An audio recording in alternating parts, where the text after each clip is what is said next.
Bien, on va s'intéresser un petit peu à l'histoire, mais on ne va pas faire très long. Pour la simple raison que, pour moi, je trouve que c'est pas le plus important l'histoire. Qu'on en sache juste les bases, ça suffit. Après, partir très loin dans l'histoire, ça sert pas à grand chose parce que c'est pas ça qui va changer le Reiki. Et pour un premier niveau, c'est s'encombrer pour l'instant de notions dont on n'a pas vraiment besoin. Ça, on peut le faire par une démarche ou recherche personnelle. Donc, on va rester sur quelque chose qu'on sait vraiment, qui a été certifié. Donc, on va commencer par la stèle. Donc, la fameuse stèle qu'on retrouve au cimetière où est enterré Mikao Shui, dont je vais te montrer un petit peu à quoi ça ressemble.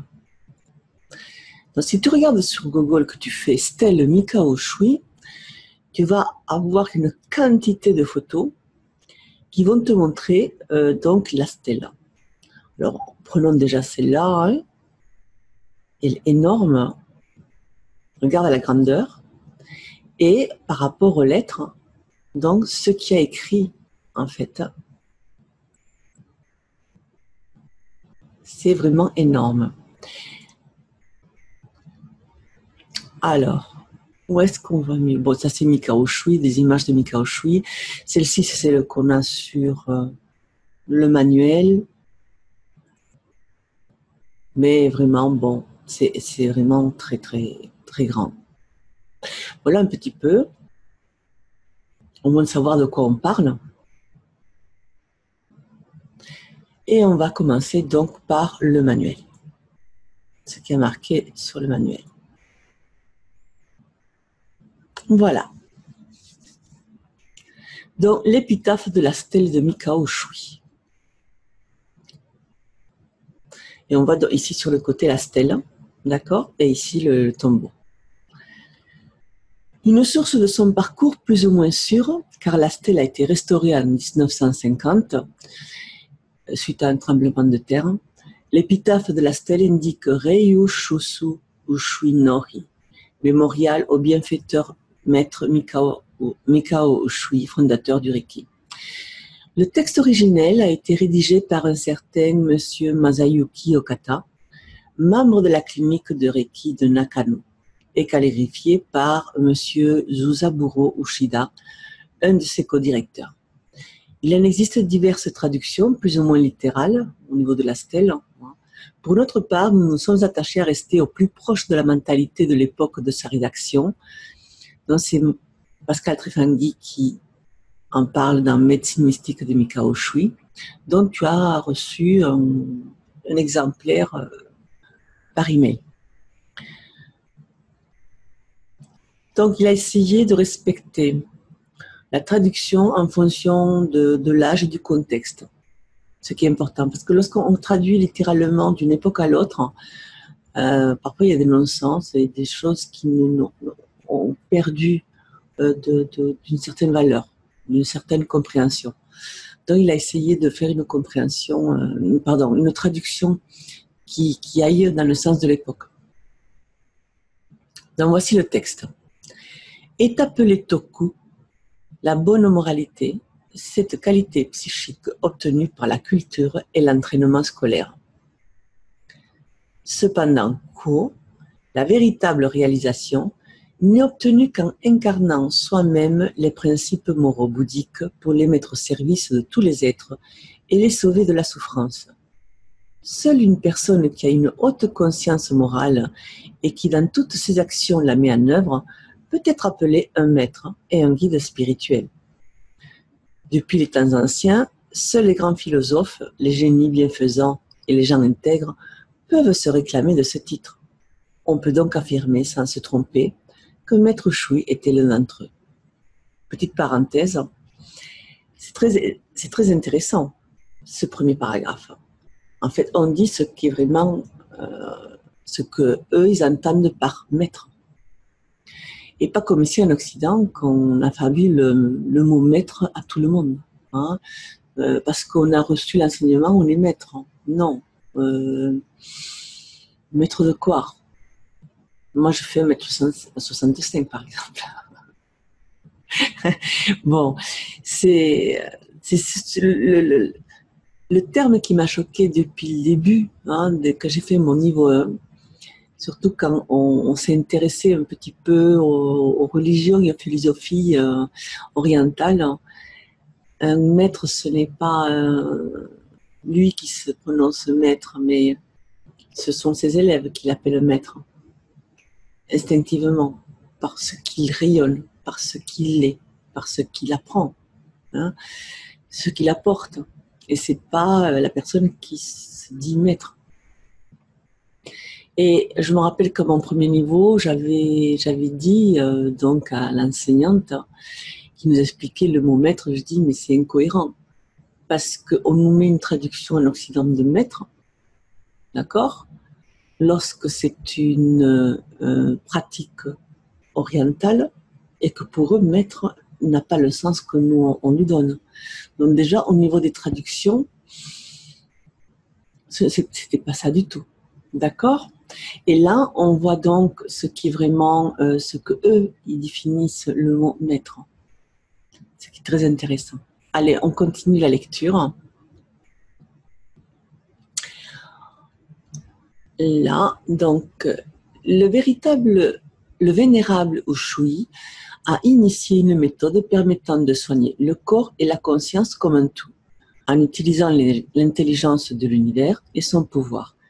Il est singulier que les gens qui avaient simplement ouï dire de la réputation de Jouy ou qui voulaient apprendre sa méthode venaient de partout, comme attirés par son aura. C'était vraiment incroyable. Le nom usuel de maître était Mikao et son nom spirituel était Giho. Il était né dans le village de Tanaimura, dans le district de Yamagata, préfecture de Gifu. Le nom de ses ancêtres était Tsunetane Shiba. Celui de son père était Oazemon. Celui de sa mère, Kawai. Maître Shu était né la première année de la période Keiyo, le 15 août 1865.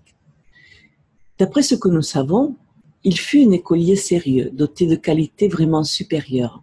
À sa majorité, il voyagea en Europe, en Amérique et en Chine. Il espérait avoir une vie réussie matériellement, mais ne l'obtint jamais. Souvent, il s'était même retrouvé dans la gêne et la malchance. Toutefois, il ne renonçait pas et continuait tout simplement à étudier de plus en plus. Un jour, il se rendit sur Kuramayama pour pratiquer le Shugyo, une célèbre pratique ascétique. Au matin du dernier jour de sa retraite, le 21e, il sentit une influence spirituelle très forte au-dessus de lui et obtint la réalisation de la voie bouddhique. Cette influence se manifesta tout de suite en tant que pouvoir de guérison miraculeuse, Ryo. Il essaya d'enseigner cette méthode à tout le monde et non pas de la garder en secret de famille, comme traditionnellement. Pour cela, Mikao Shu déménagea à Harajuku, Aoyama et Tokyo. Il fonda une société d'études, Gakkai, en avril 1922. J'ouvre une parenthèse. Effectivement, il y a beaucoup de pratiques naturelles qui se transmettaient de famille en famille et qui se gardaient dans le cadre familial, qu'on ne donnait pas aux étrangers. Et donc, comme on voit ici, Mikao Shu a souhaité que ça ne reste pas dans le cadre de sa famille et que tout le monde en profite. Je ferme la parenthèse et je continue la lecture. De nombreux étrangers demandèrent la guérison et la guidance spirituelle, campant même près du bâtiment. En 1923, il y eut beaucoup de blessés et de malades suite au Kanto, le tremblement de terre qui déclencha des incendies gigantesques. Ushu était très inquiet et passait sa journée à aider et soigner les gens.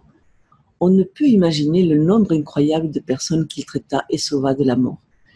Il déploya une immense compassion et offrit ses mains avec un tel amour. Généralement, il était toujours ainsi, plein d'amour. Après cela, l'école de Reiki devint bien trop petite et en 1925, il fit construire un nouveau bâtiment à Tokyo et y aménagea. Comme il était devenu célèbre, il était invité partout au Japon. Il alla ainsi à Kure, Hiroshima, Saga, Fukuyama, Lors de ce dernier voyage, il tomba mystérieusement malade et mourut rapidement. Il avait 62 ans. Sa femme venait du clan Suzuki. Son prénom était Sadako. Ils eurent un garçon et une fille. Son fils a perpétué le nom d'Ushui par la suite. Ushui était un homme sensible, gentil et humble. Cependant, quand quelque chose survenait, il déployait une force et une fermeté surprenantes.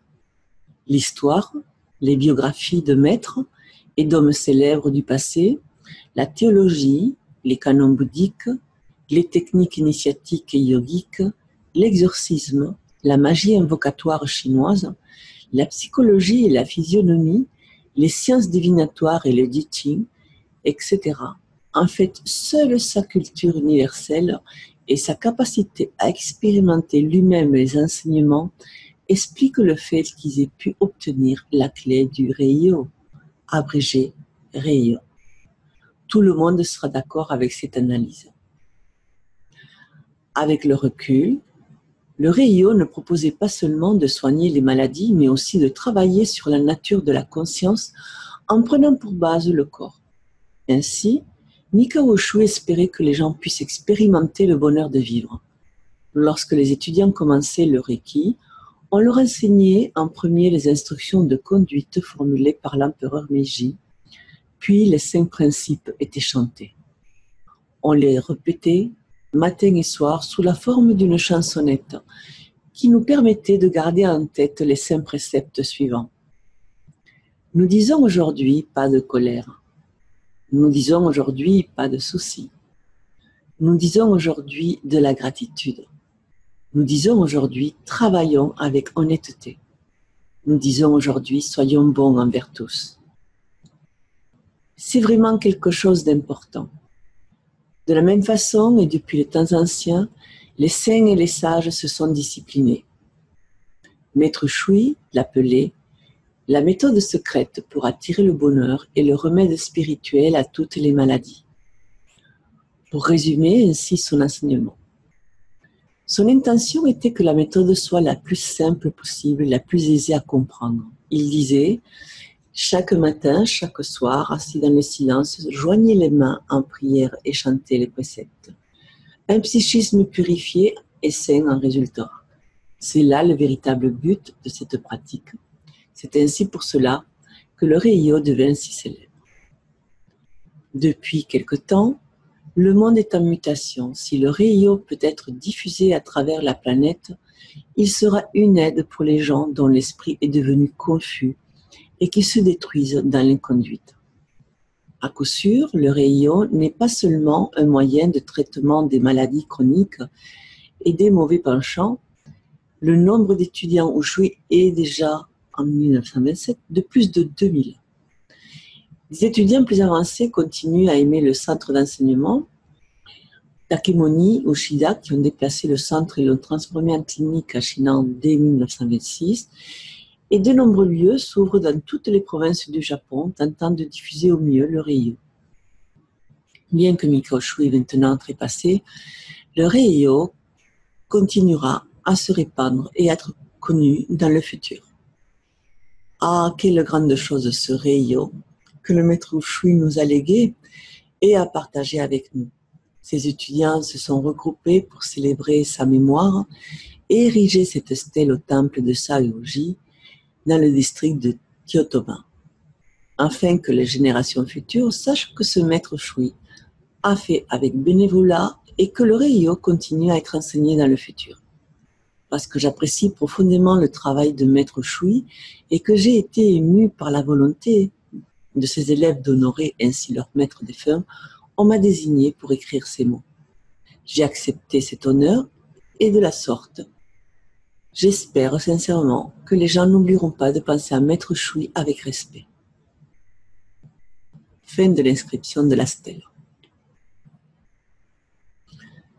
Donc, Mikao Ushui a fait son expérience au Kuramayama en 1922 et il est mort en 1926. Donc, il a eu juste 4 ans pour développer ce qu'il a nommé le Ushui Reiki Ryo. Concrètement, il nous a laissé très peu de documents. son manuel de soins, le IKE, donc on peut télécharger une traduction sur mon site, et que tu as reçu aussi en pièce jointe dans l'email. L'IKE est constitué de plusieurs documents. L'IKE, c'est le manuel de Mikao Usui. Une introduction, un interview de Mikao Usui, un énoncé des 5 principes moraux et une méthode de traitement. On retrouve aussi les 140 poésies de l'empereur Meiji, qu'on abordera ça ultérieurement. La Usui Reiki Ryogakai est l'institution japonaise fondée par Mikao Usui. Elle existe toujours et prétend s'inscrire dans la continuité directe de la clinique de Reiki de Mikao Usui à Tokyo. Elle n'est pas ouverte aux Occidentaux et si l'on en croit ses règles, aucun enseignant de Reiki en Occident n'a de légitimité à se réclamer de la filiation directe de Mikao Usui. En effet, tous les enseignants d'Occident ont été formés dans la continuité du docteur Shujiro Hayashi, qui lui a succédé comme co-directeur de la clinique de Tokyo avant de faire scission avec la Gakkai. Voilà donc pour la partie Stella. Concernant donc les poésies de l'empereur Meiji, c'est quelque chose que je te propose de les lire en entier. Ce sont de la poésie initiatique, un petit peu comme Jean de La Fontaine, hein, ça avait un arrière-plan initiatique et moralisateur et pour élever un peu la conscience. C'est pas tellement adapté à nous, vu que une fois qu'on traduit, ça n'a pas le même sens, c'est pas pareil, ça perd de son charme. Hein, donc, c'est bien de les connaître, donc je te conseille de les lire et de t'imprégner un petit peu de ces poésies.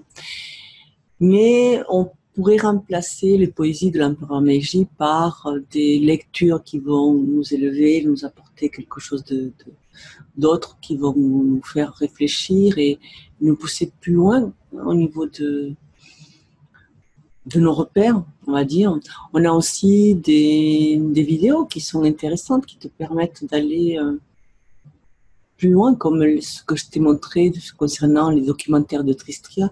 Ça permet justement d'ouvrir sa conscience à autre chose et d'aller plus loin. Donc on pourrait remplacer les poésies par ça, par des lectures et des vidéos qui vont nous élever, qui vont vibratoirement, qui vont nous apporter quelque chose.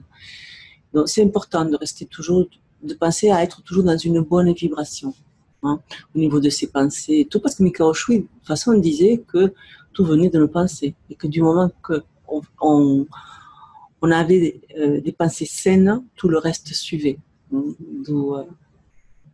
d'où sa méthode. Donc on va en rester là, hein, et je te rejoins tout de suite pour Hayashi et Takata.